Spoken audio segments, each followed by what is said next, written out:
Cricket जारी another episode another exciting day in the history of the world cup cricket. कल हमने देखा कि किस तरह पाकिस्तान की टीम ने एक रिकॉर्ड चेज़ किया और पाकिस्तान के दो बेहतरीन खिलाड़ी उभर कर जो सामने आए वो मोहम्मद रिजवान और साथ में अब्दुल्ला शफीक। क्या शानदार बैटिंग की उन्होंने, इम्पॉसिबल को पॉसिबल कर दिखाया। और अगर ऑनेस्टली देखा जाए तो मेरा नहीं ख्याल कि पाकिस्तान में प्लेयर्स तो क्या एक भी ऑडियंस देखने वाले लोग ये सोच भी रहे थे कि पाकिस्तान ये मैच जीत चुका है। हम दिल से ये मान चुके थे कि पाकिस्तान ये मैच हार चुका है, लेकिन फिर भी हमने देखा कि किस रिजिलियंस का मुजाहरा किया और एंड तक इतना बड़ा टोटल चेज़ किया और इम्पॉसिबल को पॉसिबल कर दिखाया। अब फाइनली हमें लग रहा है कि पाकिस्तान की टीम फॉर्म में आ रही है, लेकिन फॉर्म में आने के साथ साथ जिन बड़े प्लेयरों का नाम लिया जा रहा था जैसे बाबर और फ़खर ज़मान उसमें परफॉर्म करेंगे, दोनों ही अभी तक नहीं चल सके। फ़खर ज़मान तो खैर ड्रॉप कर दिए गए और अब्दुल्ला शफीक को उनकी जगह लाया गया, लेकिन बाबर इस बार भी फ्लॉप गए।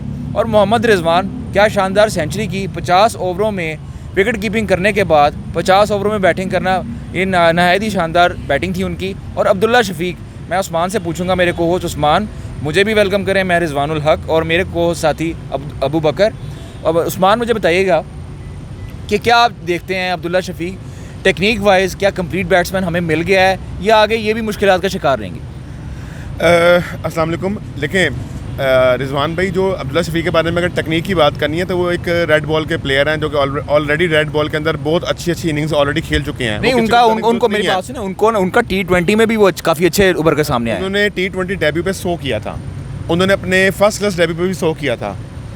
मतलब वो रेड बॉल वाइट बॉल दोनों के अच्छे प्लेयर थे। हमने उनको अभी वाइट बॉल खिलाई थी। उनको PSL के सीज़न में खिलाया गया था। पहले सीज़न में तो उन्होंने बहुत अच्छी परफॉर्मेंस दी, लेकिन जो दूसरा सीज़न था उसमें उन्होंने कोई इतनी अच्छी परफॉर्मेंस नहीं दे सके अनफॉर्चुनेटली। लेकिन अभी उनको कैप्टन ने उन पर भरोसा किया, उनको टीम में शामिल किया और उनको खिलाया। ये कल जो कैप्टन ने कॉल ली है, जिसमें हम हर वक्त बाबर की कैप्टनसी पर तनकीद करते रहते हैं, कल उन्होंने एक स्टेप लिया और बहुत बोल्ड स्टेप लिया मेरे ख्याल से कि फ़खर को बैठाकर उन्होंने इनको खिला लिया।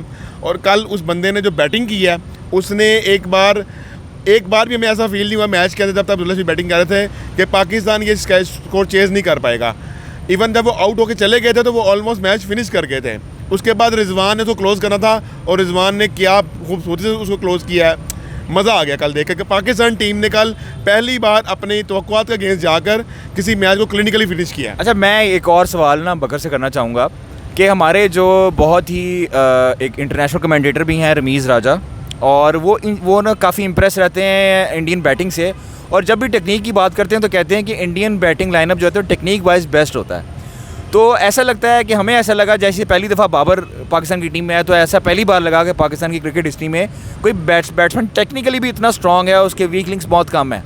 यही बात रमीज़ राजा खुद भी जिक्र करते हैं बार बार अब्दुल्ला शफीक के बारे में। तो ये बात मैं ना बकर से पूछना चाहूँगा कि इसके बारे में उनका क्या ख्याल है? जी बिल्कुल ऐसे ही है। जैसे आपने बोला कि अब्दुल्ला शफीक की जो आपने इनिंग्स देखी होंगी, उसने टेस्ट मैचेस में चौथी इनिंग्स में आके चेज़ करवाया श्रीलंका की टफ पिचेस के ऊपर, जहाँ पे टर्न हो रहा होता है, बॉल स्क्वायर टर्नर पिचेस होती हैं। आपने देखा होगा किस तरह से जयसूर्या बाकी सब बैट्समैन को तंग कर रहा था, लेकिन अब्दुल्ला शफीक कॉम्पैक्ट थे, टेक्निक अच्छी थी, तो वहाँ पे भी उन्होंने स्कोर की है। ठीक है, उसके अलावा अब्दुल्ला शफीक T20 में भी परफॉर्म कर रहे हैं, PSL में भी लास्ट 2 सीज़न से उन्होंने अच्छा ही परफॉर्म किया है। तो अब उनको एक चांस चाहिए था ODI में। जैसे ही आपने उनको ब्रेक दिया, एक चांस दिया, तो उन्होंने प्रूव किया है कि किस तरह से ग्रैब करना। आप इतनी देर से सलमान अली आगा या इधर उधर से प्लेयर्स को खिला रहे थे, तो उनको भी उतने ही मौके मिले, लेकिन वो ग्रैब नहीं कर सकते। प्लेयर वही है जो अपॉर्चुनिटी को ग्रैब करे फ़ौरन, और अब्दुल्ला शफीक ने किया है। और मेरे ख्याल में बिल्कुल राइट मोमेंट पे और इतने बड़ी स्टेज पे जाके उन्होंने परफॉर्म किया वर्ल्ड कप के अंदर, इंडिया के अंदर। तो ये बहुत बड़ी अचीवमेंट है उनके लिए। अच्छा, मैं अगला क्वेश्चन जो मेरा है वो इस बारे में है कि जो देखें जो अब्दुल्ला शफीक और साउथ शकील जो हैं, साउथ शकील पहले मैच के प्लेयर ऑफ द मैच करार पाए, और जो दूसरा मैच था उसमें अगर अब्दुल्ला शफीक एंड तक बैटिंग कर जाता तो शायद प्लेयर ऑफ द मैच यही होते। तो आप देखें कि ऑलमोस्ट बिल्कुल 2 नए चेहरे हैं जिनका पहले वर्ल्ड कप से पहले नाम भी नहीं था, ना वो प्लेइंग जो इन्होंने कम्बिनेशन बनाया था उस 11 का पार्ट थे, 15 का तो पार्ट थे, लेकिन इसका पार्ट नहीं थे।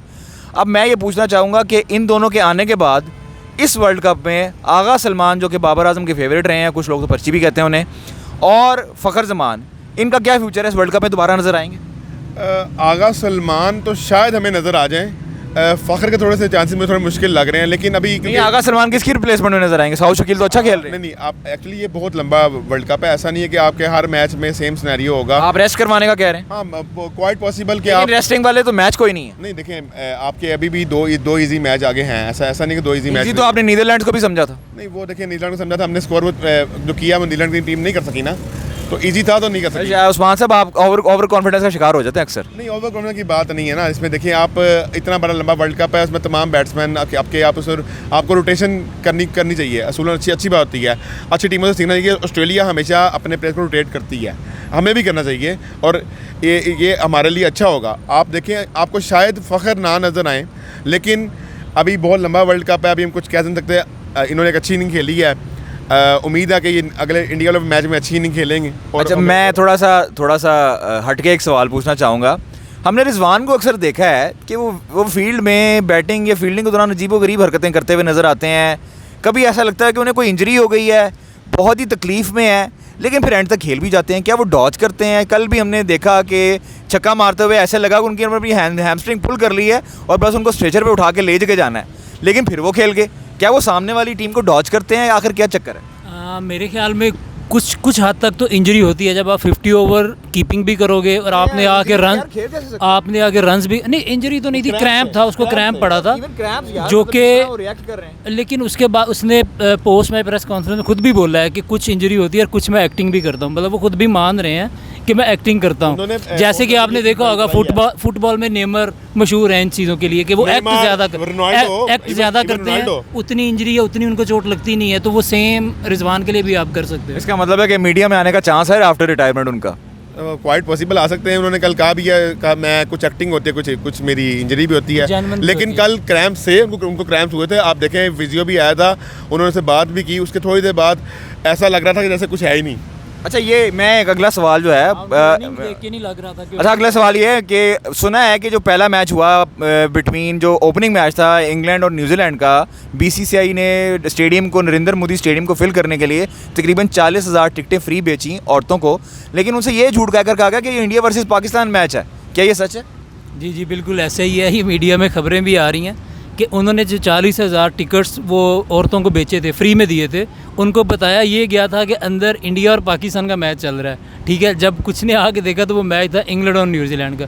आपको पता कि इतना इंटरेस्ट होता नहीं है वुमेंस के अंदर जितना मर्दों में होता है, तो इसलिए उन्होंने जब देखा तो आपने देखा होगा कि स्टेडियम आपको खाली नज़र आ रहा था। जो आए हैं वो भी वापस चले गए होंगे कि उनको डॉज किया गया था बीसीसीआई की तरफ से कि इंडिया पाकिस्तान का मैच हो रहा है पहला। अगर इतना ही आपको वो है इंडिया पाकिस्तान मैच, तो आप इंडिया पाकिस्तान मैच को पहला मैच भी रख सकते थे।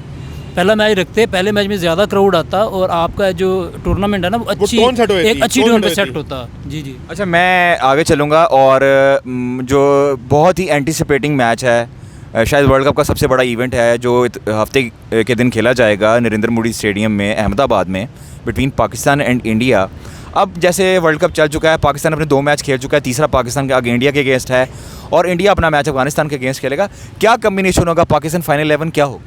जो टीम फ़खर की वापसी आप देखते हैं? नहीं, जो टीम कल खेली है ना आपकी, वही टीम खेलेगी उस मैच के अंदर। कोई डिफरेंस नहीं हो उसमें, कोई चेंज। इसको क्या हम विनिंग कॉम्बिनेशन समझ लें? विनिंग कॉम्बिनेशन भी कह सकते हैं, लेकिन आपके उसमें चेंजेस रिक्वायर्ड। आप चेंजेस करेंगे क्या? आप मुझे वो बताएं ना। बॉलिंग में कोई चेंज देखते हैं? बॉलिंग तो फ्लॉप जा रही है। हमारे पास बॉलिंग में ऑप्शन है इनके अलावा, वसीम जूनियर को लेकर आएंगे हम। बिल्कुल कोई ऑप्शन नहीं है। आप मुझे बताएं, आप उनको खिलाएंगे? यानी कि आप कहते हैं कि पाकिस्तान का बॉलिंग बैकअप जीरो है। आप लोग सारे यहाँ पर, हम लोग ये सारे तनकीद बहुत करते हैं। आप ज़रा कल के मैच को गौर से देखें। पाकिस्तान ने गलतियाँ की, कैच ड्रॉप किए, मेंडिस ने उसका फ़ायदा उठाया और उसने हमारे पे काउंटर अटैक किया। Once we got a wicket of Mendis in the 20th over, उसके बाद नेक्स्ट 22 ओवर्स में कितने रन स्कोर किए श्रीलंका ने? आपने वो देखा, लेस देन 6 रन पर ओवर। बिल्कुल पाकिस्तान बॉलिंग ने कम बैक किया। बिल्कुल ये मतलब अच्छा, वो कम बैक आप उसका सेरा आप हसन अली के सर डाल सकते हैं? नहीं, हसन अली नहीं खाली। हसन अली कंसिस्टेंटली, मैं बताऊं, हारिस रऊफ का पहले 5 ओवर में 45 स्कोर लगा था। नेक्स्ट 5 ओवर्स में उनको 19 रन लगे हैं। आप अभी भी वैसे डिफेंड कर रहे हैं। मुझे अभी भी लग रहा है कि जो पाकिस्तान का स्ट्रॉन्ग लिंक था, अब वो वर्ल्ड कप में वीक लिंक लग रहा है, जो कि इनकी बॉलिंग है। कल इतनी फ्लैट विकेट पे ये बॉलिंग कर रहे थे। तो फ्लैट ही मिलेंगे आपको। नहीं, ऐसा नहीं होता। आपको फ्लैट विकेट मिलेंगी, आई अंडरस्टैंड, लेकिन हर मैच में ऐसा नहीं होगा कि असल में आप ये मानने के लिए तैयार नहीं है कि इंडिया का बॉलिंग भी लाइनअप आपसे स्ट्रांग है। यानी पाकिस्तान की बॉलिंग ने कल आखिरी 20 ओवर में अपना जलवा दिखाया है। पता लगा है कि ये पाकिस्तान की बॉलिंग है। मतलब जैसे उनको पहले 30 ओवर में मार पड़ रही थी, स्कोर तो आपको 400 प्लस नज़र आ रहा था। पाकिस्तानी बॉलिंग का कमबैक था, उसकी वजह से आपने 350 के नीचे उनको रिस्ट्रिक्ट किया है। अच्छा मैं आपसे आप लोग खुद आया, आप लोग पाकिस्तान की बॉलिंग के पीछे ना पड़ जाया करें एक मैच के बाद, उसको थोड़ा टाइम दिया करें। मैं आखिरी आपसे पूछूंगा, Pakistan spin versus India spin. Pakistan spin versus Indian spin is little better, but pace bowling no not at all. आप एक सिंगल बुमराह पे कहें दी बेस्ट बॉलिंग है, क्या बात कर रहे हैं? अच्छा मैं कंक्लूड, चले मैं आपकी बात मान लेता हूँ। चले कंक्लूड करते हैं हम इस बात से कि फाइनली क्रिकेट को इस लेवल पे भी रिकग्नाइज़ कर लिया गया कि 128 सालों बाद ओलंपिक्स में भी क्रिकेट को इंक्लूड किया जाएगा। शायद ये शायद लॉस एंजल्स में खेली जाने वाली ओलंपिक्स में इंक्लूड किया जाएगा। शायद ये T20 क्रिकेट की मकबूलियत है, लेकिन ये वर्ल्ड कप की अपडेट हम आपके साथ लेकर आते रहेंगे। हमारे साथ जुड़े रहें। Thank you so much. Subscribe करना ना भूलिएगा। अल्लाह हाफ़िज़। अल्लाह हाफ़िज़।